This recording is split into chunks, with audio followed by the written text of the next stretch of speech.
Hello everybody. I'm John Cappello, and I'm here for Music Museum of New England in conjunction with Top Ranch Records, and we're interviewing Leland Stein from the Regent Theatre in Arlington. How you doing? I'm doing great, thank you, John. Great. So you're an owner here.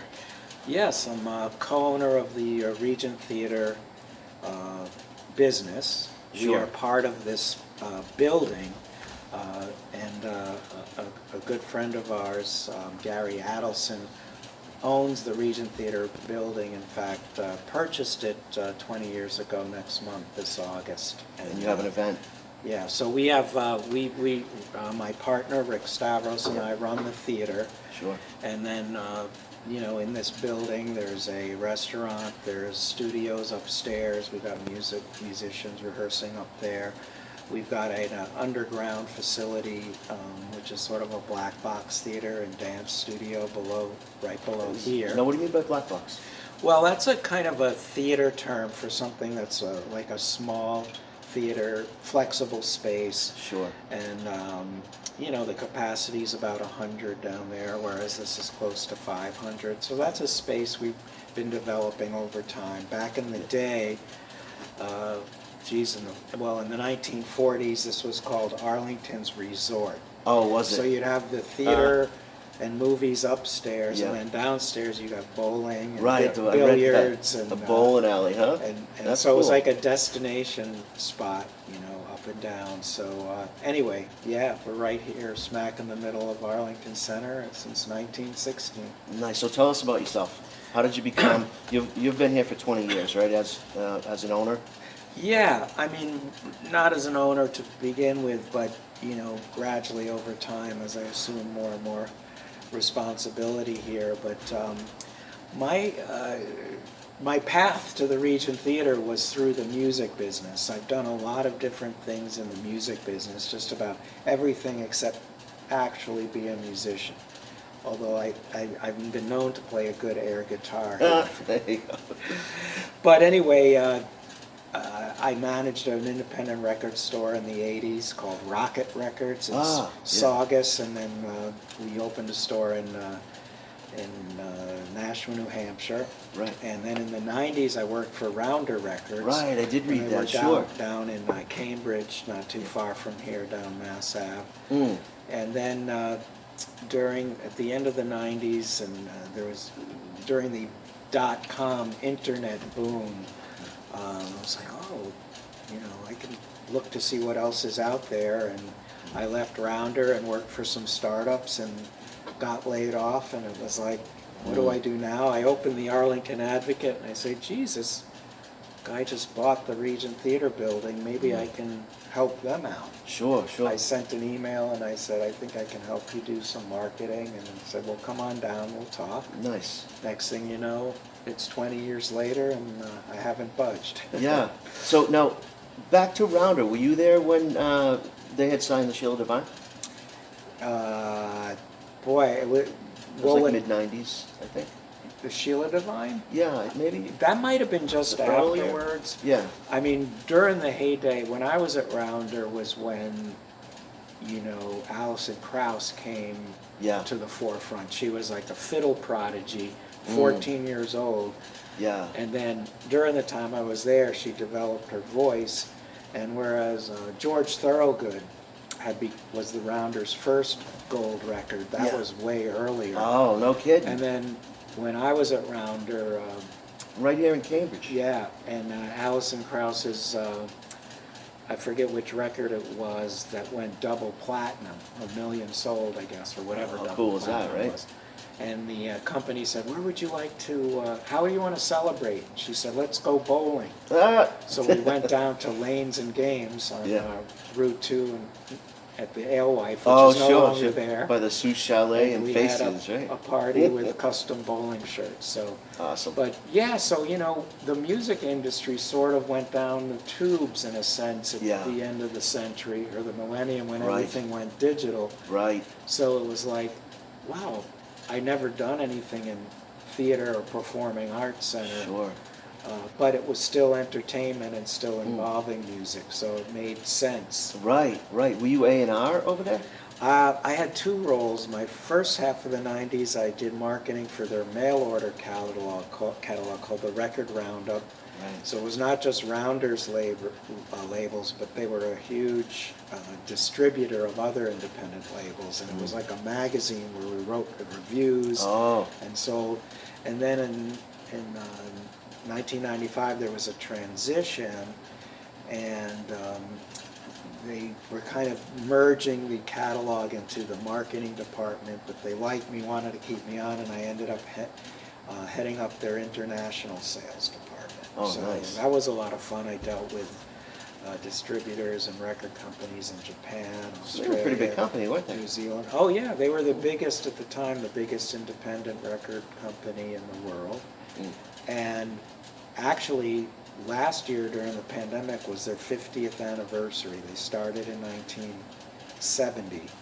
And the three Rounder founders, Bill Nowlin, Marion Leighton Levy, and Ken Irwin, are still around. So that's the Rounder Records part of my Sure, life. but it's all interesting. Yeah. So, I mean, how did that play into this? You must have, even at the end of the .com, actually, I should say at the beginning of the .com, and the beginning of the end of the music industry, because we don't know if it's going to rebound. Yeah. But what we do know is that piracy has taken over, Yeah. and yeah. it's a fight to be fought. But at the same time, vinyl made a comeback. It never Right. really went away, which is interesting because CDs were the digital format for how many years? Right, the biggest thing. And when CD sales exploded, vinyl sales went to next to nothing, but they were always there, and then all of a sudden CDs were gone, and Yeah. vinyl's still here. So Yeah.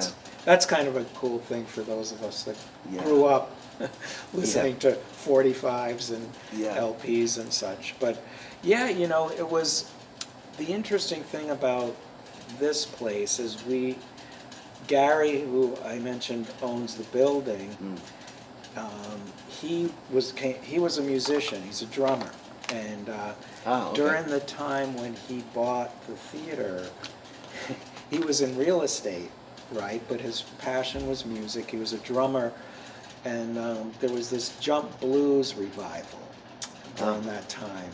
Sure. And Big Bad Voodoo Daddy and groups Right. like that. What year are we talking?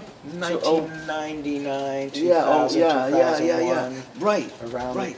the turn of the Sure. century or the millennium, and there was kind of a scene where bands were renting out church halls and basements Yeah. and places to have these, parties Right. with jump blues bands, and Right. The dance came I way believe back. Gary's group was called Jump City, I think, and Yeah. he heard that the basement of the Regent Theatre was available, and he was like, oh, that might be a great place to rent. And then Right. while he's talking to the previous owner, he goes, well, you want to buy the whole theater? He goes, okay. Talk about falling anywhere, right? I don't think it was that simple a conversation, but that's how it happened. But it worked out. Yeah, but he and Todd Windmill, who was the original sound engineer, tech director, Yeah. and Richard Stavros, Rick is the current co-owner with me. He went back to the previous owner, and he was running this place sort of as independently as a performing arts center as early as the mid-90s. And then for a time it was kind of rented out a lot, and it was called the Bombay Cinema because they were showing Bollywood films here. Yes, I read at that. that time. But I must have missed it. I mean, I was up the street, but Yeah. still. So we had Gary and Todd and Rick and me, and none of us had ever run a performing arts center. It was Yeah. like we all had a background in music and stuff, and Rick had Right. some experience, Yeah. as I mentioned, but Which might have been a stroke of luck that It you was. didn't have the experience because it comes all fresh. yeah, it was very fresh. Yeah. But it was also you learn the hard way sometimes. Oh, right. The You learning think, curve's a wow, bitch. if you book stuff you like, Yeah. Yeah. people will come, and it just doesn't work that way. So over Yeah. time, we kind of figured out what works and what doesn't work. Right. And eventually we had a pretty strong mix of rentals where we rent the theater out Yeah. to other promoters or organizations or for charity events. and then produce or co-promote our own events. Some of the Sure. things early on, Jimmy Tingle, who is interesting, he's an activist comedian, Yeah. and a great friend of the Regents who's worked with us over many years.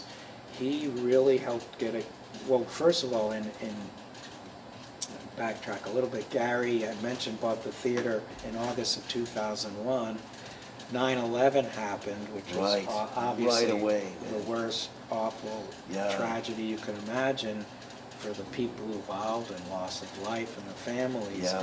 But one subsequent consequence of that was that people didn't go out for 3 months. Right. Scared to death. And it was just kind of like put a chill on everything. And the first event that was done here that fall was a fundraiser for the victims and families of 9/11. Yeah. Oh, so that's and, nice. One of the performers that night was Joe Bonamassa, Oh, right. who was Yeah. a total unknown at the time. He was a kid, huh? He was a teenager, and just kind of added on to How the awesome is bill. that? And here we are 20 years later, where he's the -- selling blues Yeah. artist He's all over the place. in the world. So that's a little bit about the start, but it took any business, it takes some time Yes. to grow. Yeah. But we've always kind of figured out a way, and having the big screen behind the curtain, Right. the ability to still do film events as well as live events Yeah. Pretty much whatever you want. has really helped us. Yeah. Yeah. That's awesome. How about so? Where are you from? The area originally? I am not. I was born in New York City. I grew up in Poughkeepsie, New York. Wow. But I went to college in Worcester. Sure. I went to Clack. The Clark University. University. So that brought you to the area. So I was there in the 70s, and after college, well, I was an English major, so what does an English major do except get involved in music somehow? I don't know how that happened. Well, I did write about music Poetry's for a while. poetry. Yeah. Right. So anyway, after I finished college, I was like, I really like Boston. I really like this area. And I had, I loved where I grew up and everything, but I was like, I started getting small jobs in music. I said, I think I'll stay up here. And I actually found an apartment with a friend from Worcester who was already living here in Arlington. I didn't even never heard of Arlington before. Yeah. And that was 40 years ago. And I haven't left since.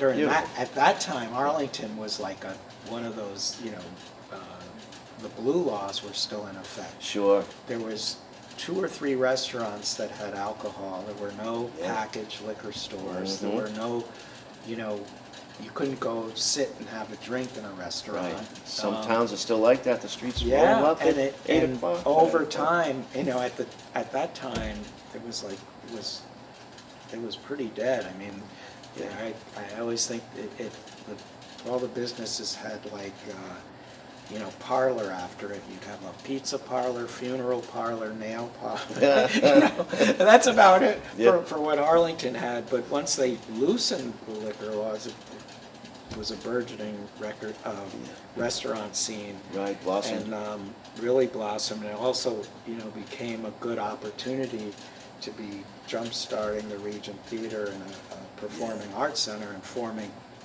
became a destination for dining. Sure. We have restaurant partners, and then it's like all of a sudden, it was like, wow, we're just outside of Boston and Cambridge. Right. But we have parking across the street. Sure. We've got good restaurants. Yeah. People can come here, see a show, not have to pay for exorbitant parking in Right. Boston. And even the tickets are reasonable. I mean, Right. it's and, one of and, the and few not places deal you can with still afford a traffic. ticket. So it's like, well, that's great. And we've always been independent. And Pretty tough to pirate a play or a concert. I mean, sink right. in, but Yeah. so it doesn't touch you, the piracy thing. No. I mean, we're, everything we do is it's, it's not easy. And you mentioned piracy and things. I mean, we have to pay. A lot of people don't understand. Right. That theaters have to pay licensing fees, and that's one way Sure. that, you know, through ASCAP and BMI and the publishers, that the songwriters, They you get know, paid. get paid. So, Yeah. but that's a significant expense. Right, you so know, that- now, do you have to pay, on the business side, do you have to pay only one, or do you pay ASCAP and BMI, or you have to pay them both. whoever is holding the catalog for that and particular artist? CSAC as well, that's the And CSAC. smaller one, but, yeah. So that's a coverall license that you carry year after year? Right, so you kind of have to you report your events Yeah. over time, and then they have like a way of calculating it, and then, you know, there's a negotiation involved. Sure.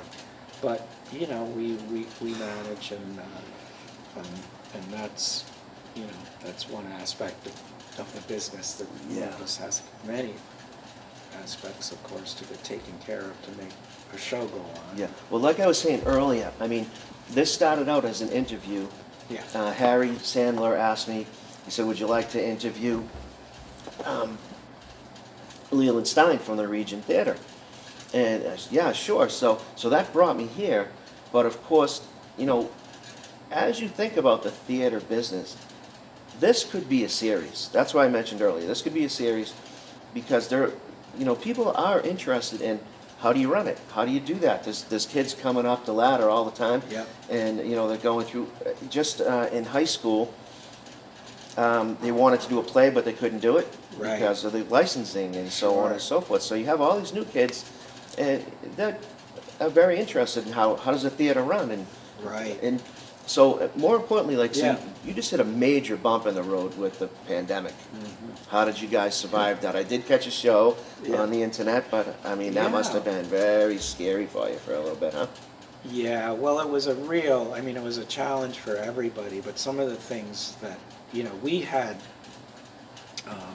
just to go back to like when it was all happening in February and March of 2020, you know, it was like, you know, Friday the 13th of March, that's when we were shut down, and we had a show the night before, which coincidentally was a rental of a tribute artist, paying tribute to an Italian pop singer, right? And there were people from Italy coming to the show, and Italy was where COVID had that major breakout. Oh, right. And there were a few people that had masks on, and I was Yeah. like, that's Yeah. weird. Yeah, what's up with You that? know, this is getting, and the next day we had a sold-out show. It was the 20th anniversary of Anna Winter's Night with a bunch of prominent folk singers. Yeah. Cheryl Wheeler, Christine Lavin, Chris Eberhard, and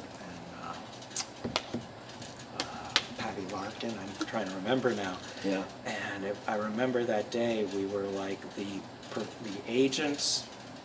The show was on. They played somewhere down in Bedford, I think. It was like Tyrion. The promoter, who's worked with us in a lot of shows, everybody's ready to do it. The fans were ready to come. And that morning we were like, what's happening? You know, can we really do this? One of those moments. And fortunately, the decision was made for us because the governor, I think by midday that day, you know, basically shut everything down. I think the restaurants got until St. Patrick's Day. Right. But it was, I mean, for the first event to be shut down on a sold-out show, which doesn't always happen. Yeah. A sold-out show.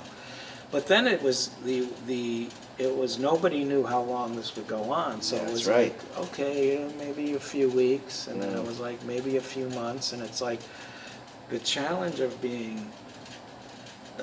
rescheduling shows. Yes. When you have no idea when you're going to reopen. Just keep moving That was the forward. first thing that was really crazy. Yeah. Because you're used to like planning, and that's one of the things I do here is take care of the rentals and the bookings and everything else. And it's like, well, what do you do now? So then it's like, okay, well, maybe it's safe to postpone some things for the summer or the fall. And then it's like, no. And then there was some reopening, and we were able to do films for a while, but people weren't that comfortable coming out. And so the plus is that our technical director, Ryan York, learned very quickly to become, he's a very adept at sound engineering and lighting, but he didn't know much about videography or streaming. I mean, sure. And he learned very quickly. We invested in some equipment. Nice. And so we were able to Took it over use that way. the downstairs space that I mentioned. Yeah. We built a streaming studio, and there's a control room down there eventually, so we could actually do streaming events. That's great. Smaller ones from down there, or bigger ones from up here. And now you have that in place. Exactly. To do whatever you want. We do, yeah. Yeah. So that was Everyone should have fared that well. yeah. But again, it's like you learning how to do these things, and how do you make money while doing it. You don't Yes. realize how expensive it is to do a streaming concert. You have to staff it. You need, if you're doing anything, the way we like to do things are with multi-cameras. Yeah. So you really need a team to do it, and then you have to have a streaming platform, and then it's like, okay, what do you charge for tickets? And it was a lot of learning curve there. Yeah. So, but once again, now you have that now. So, and you can probably use it. You'll be using that in the future. And so, Yeah, and in it's a not problem, just there was for a solution streaming, and an but for opportunity. recording. Now we Sure. have the option if someone's, doing a show, or if we're partnering with somebody, and it's like either for promotional purposes later Yeah. on, we can, set up for cameras, or to actually record. You could be a recording studio at this Yeah. point. Yep. Oh, that's awesome. Yeah. That's Yeah. awesome. So possibly everything you lost, or the income that was deferred, you might get it back triple. Yeah, Even well, better. I don't know, that would be nice, but Yes. but there's it's something to add to the mix of what we can offer here. Right. That's encouraging. What about classes? Do you guys do like improv, or do you do any acting classes for the students or anything? Do you have... There's very little we don't do here, and I Yeah. mentioned the downstairs space, which has been used primarily as a dance instruction studio by the Dance Inn, which is based in Lexington and also here at the Regent now for many, many years, the Legacy Dance Company, and it's a youth dance company. Oh, right. And they are our dance, our resident Right. dance company. Nice. And they do an annual holiday show here, which is fantastic, and so it's And one the of practice many right, kind of right there. partnerships we have. And we've also had some improv groups rent out the space down there over time. Boston Improv left over in Yep. Cambridge. They're gone now. Yep, and we've had them do courses and instruction down there, and comedy classes, and so yes, and we had for a long time Arlington Children's Theatre was our resident theater company. Oh, there you go. So mostly in the summer they would have a summer production, and so we've done a lot. Most of us running this place are from an older generation, but we've done our share of events for families and youth as well. One of our traditions has been the Family Fun Saturday series, which is a Saturday morning live show of kids music performers, jugglers, magicians. Awesome, huh? January's Magic Month now. We kind Man. of came up with that. And it's just another way to bring people in here. And we build it from the beginning as an alternative to Saturday morning cartoons. Right. Hey parents, Like it's the easy to matinees. plop your kids in front of the TV, but bring Yeah. them down here and Even better than experience some culture. the old school matinees. Yeah, so it's just another kind of element of the variety of things we were able to do here Yeah. that we have done here. Awesome, love it. You've had some pretty heavy hitters though, as performers. Yeah. Let's see, who have you had? You've had Steven Tyler. You've had you said Joe Bonamassa. There was a few there. Who else? Well, it's funny because I was looking at the list and it's Yeah, just you like, had some stories too, right? yeah, one of the stories my partner Rick reminded me of was DJ Fontana, who was Elvis Presley's original drummer. Ah. We've done our share of Elvis tribute shows here. Sure. And they're successful and people love them and come out, and we've done some really high quality ones. And there was one we did a while ago that DJ Fontana was a special guest, and he was, I think he was in his 80s already then, but Wow. still. And he was like supposed to come on to do a couple of songs, right? Yeah, yeah. But the drummer was kind of a pounder, and DJ Fontana did not like what he saw. No. And at a certain point, or during the break or intermission, he said, you have to have a soft touch back there. Yeah. You're not the highlight or the star of the show. Yes, Elvis this isn't is." Led Zeppelin. So he kind of like finished up the night drumming himself, and he was great. So Yeah. Why don't you get out of that seat, boy? yeah, so I mean, we really have had these legendary performers. Another one just was John Mayall, Yeah. who had the Blues Breakers in England, and Right. Eric Clapton came out of his group. And John Mayall, who's still around, late 80s, was 80 at the time. And I remember he was like, he had a band, but during intermission, before and after, he was selling his stuff. He would run from the stage back here, sell his CDs and records, Yeah. and then go back up and perform. And Isn't that something? So much energy. Covering all the bases and just Yeah. So, selling T-shirts. And I mentioned earlier before we started this that one of the legendary performers who went back to the 50s was Herb Reed and the Platters. Yeah. And Herb lived the last 20 years of his life in Arlington, and we hosted the latter versions of the Platters with Herb Reed a couple times. Right. on This is the story you started earlier. Early Nice. 2000s, and Sure. then Herb passed away in June of 2012, and his manager called up, and the manager/executor said, "Hey, Herb passed away.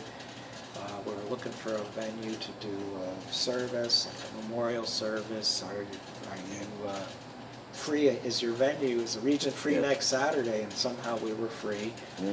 And what we thought was just like a tribute show, memorial service, turned out no. Herb was a spiritual man, but he wasn't religious, so there isn't really a church that he followed, but we'd like to do his funeral. I said, okay. Fitting. So there was But odd. performances, but Yeah. a coffin up there at the front of the stage. Oh my goodness, it was right up on stage. Right at the, At not the- on yeah. the stage, but at the edge, at the Sure, front, sure. so where you can see those first 2 rows of seats. Oh Those my weren't gosh. there. Yeah. We removed a row so Yeah. there's enough space for people to pass in front of Isn't the that casket. something? And then later on, we put in those 2 rows of stadium seating. But Hmm. there were it was a very cool event. As I mentioned before, I was like, wow, we never hosted a funeral before. We can't sell tickets. How do you limit capacity? Because Right. the Platters were the biggest selling group of the 50s, and they had Yeah, more number absolutely. one hits than Elvis at the time, so we just felt mentioned. But it worked out. There was some really interesting people. Little Joe Cook, who was kind of a legendary R&B singer from this area, who had a residency at Cantone's Lounge. Is it the Cantab? The Cantab. Cantab, okay, yeah. In Central Square. Sure. Cantone's was a punk club in the financial district. Ah, That's yeah, what I'm okay. confused. Well, that just got sold to Cantab too. Yeah, it did. And was it Bowser from Sha Na Na? Oh, he was here too? He was here. Wow. And Rex Trailer, who was had a legendary Oh my gosh. TV show here. Yeah, right. We have photos of them from Yeah. out in the lobby. And the president of the Doo-Wop Hall of Fame was on the stage. That's based in Canada. And I remember Little Richard was a friend. He wasn't here, but he was a friend of Herb Reed and was going to make it, but he was ill at the time. So, yeah, that What was... an all-star audience. Yeah. Did they take the stage? And Yeah, his band performed, and there was other people from his world that performed, and there was a minister, and he was a veteran of the armed services, so they had a flag and the colors there. yeah. And Way to play him off stage, it was like, huh? that's one of the, crazy or, wonderful things about this place is that, we've done such a variety of things, you never know what to expect. Right, and of course the Brad Delp Memorial was here as well. Yeah. And Brad Delp was, of course, came to fame as the lead singer of the group Boston, but his passion was the Beatles. Right. And he put together this group, Beetlejuice, and this was one of their home bases for many years. And I mentioned Todd Windmill, our original tech director from Things Transformed here with Gary.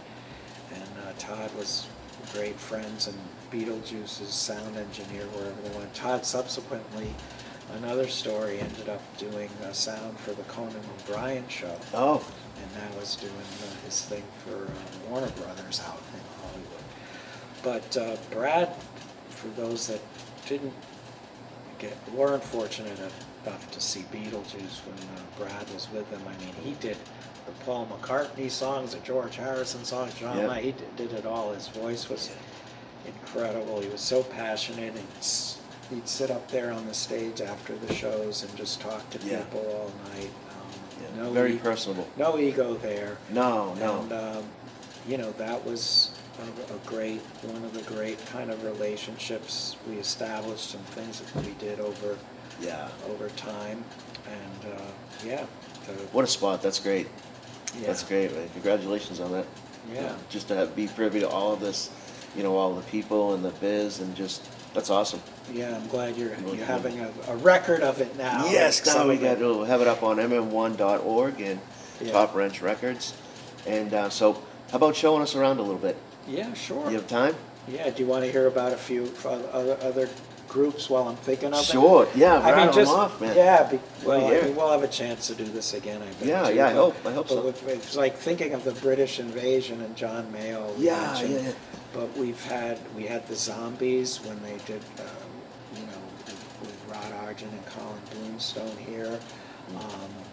That was a great show in July of, I don't know what year that was, but I remember it was July because unfortunately the air conditioning we had. One of those things. But, those things happened. And a side note, not a. Sure it wasn't the other owner? Yeah, that thermostat? Well, I don't know what, right. Save you a couple bucks. You think he has Could have turned been that up. We had this was not a British invasion, but the legendary group NRBQ, which they started out in the 60s, played here a couple times. And once during a concert, the power went out.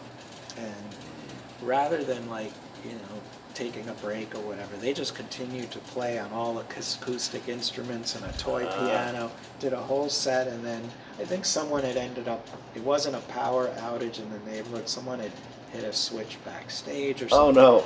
When we figured out power came back on, they just continued with the amplified show. But no, that's professionalism right there, right?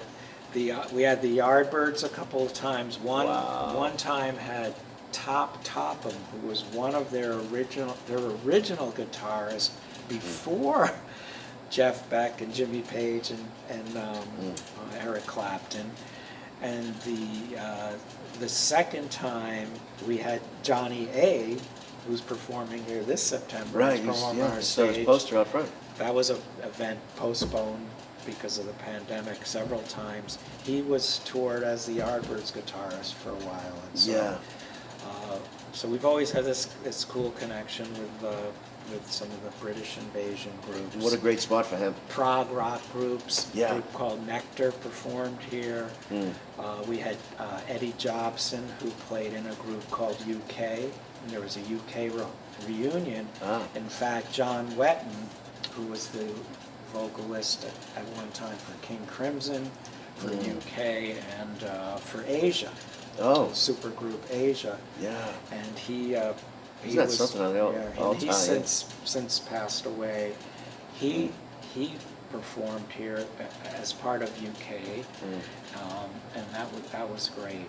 That was great. And I just remembered another one who's no longer with us is Mike Smith, who was the lead singer of the Dave Clark Five. Oh, right. So I saw that on your list. Yeah, and people are familiar with the Dave Clark Five. I mean, they had #1 hits at the same time. Very influential. Beatles did, and Mike Smith was the voice, the vocalist, a great singer, and he had a group called Mike Smith's Rock Engine, I believe. And that was a great show here. I think we had Muck and the Myers opened up, who are the Boston punk new wave band who are heavily influenced by British invasion groups. So I just wanted to give you a little. I'll think of some more. You know, I always love the stories. The American groups, we had Jesse Colin Young of the Young Bloods and Jonathan Edwards sharing the bill on a show way back in the day. Mountain, I like to tell people was, they were probably the loudest group we ever had. I just remember it being deafening, but Leslie Weston Mountain. And then Vanilla Fudge, another legendary 60s group, who did not one, but two farewell tours. Yeah, two retirement. How did that work? Carmen Apice, the drummer, was a very affable guy. Yeah. One of the shows was, they did their very first album, Vanilla Fudge. Right. And I was talking to them about it, and they had just done the same show at their home base of Long Island, and someone in the middle of their intermission said, "Flip it over," because they were doing the whole record, you know. So side one was over, and then side two. And I had it. I don't know if you know this or our audience knows. Back in the day, 7-inch reel-to-reel. They actually had commercial reel-to-reel tapes that you could buy in the store. 7-inch reels packaged before cassettes, and I don't know if that was before 8 tracks or after, and I had found one at a local audio shop here. No kidding, no, that's before me. A Vanilla Fudge. They had a not even aware record that called existed. Rock and Roll, and I went to Carmen. I had them sign it backstage. It was all their original members: Mark Stein, Vinnie Martel, Vince Martel, the guitarist. Any relation? No. Tim Bogert, the original bass player, was not with them, but I had them all sign it. I remember Carmen going, "Boy, I've signed body parts and all kinds of things in my career, but never one of these." That's got to be the artist, huh? But sure, let's do a little tour of the theater. Tell me who's coming. Who before we go? Who do you have coming up the? Well, some of the people we've have had this before. Johnny A's coming up in September. We've got a show called Soul of a Legend. It's the 20th anniversary of the 9/11 tragedy, and it's a show that pays tribute to the victims of that, but also people in the music business who have gone to the other world too soon. That's on September 11th. We've got the real big show that we've got coming up. Fans of Jesus Christ Superstar may remember Ted Neely and Yvonne Elliman. And they were the stars of the 1973 film adaptation, but also on Broadway. Yvonne, I believe, was on the original Brown album. Sure. And she had toured with Eric Clapton and has a long career in things, as does Ted, besides Jesus Christ Superstar. She had a #1 hit from Saturday Night Fever called If I Can't Have You. Right. So they're playing 2 concerts here in September, nowhere else in the world. Yeah. Friday and Saturday, the 17th and 18th of September. The 20th, they're going to introduce a special version of the film of Jesus Christ Superstar. We've got a great live band backing them up. And that's a concert that was postponed, supposed to be April of 2020. And so we're really looking forward to that. We've got Ronnie Earl coming back. Oh, wow. One of our favorites from Roomful of Blues, has had Sure. a long career, a fantastic guitarist, October 2nd. And Ronnie's done some fantastic shows and always says that the Regent's his favorite place to play. Awesome. So I'm sure that's going to be an amazing one. And then, you know, it just goes on from there. We've done a lot of Beatles.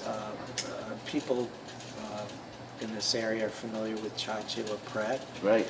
Who BCN. was long BCN and ZLX, longtime host of Breakfast with the Beatles, and his partner in crime, Eric Taros, who's a very noted Beatles film archivist. And we, even during the pandemic, we did some special streaming events with Beatles rarities.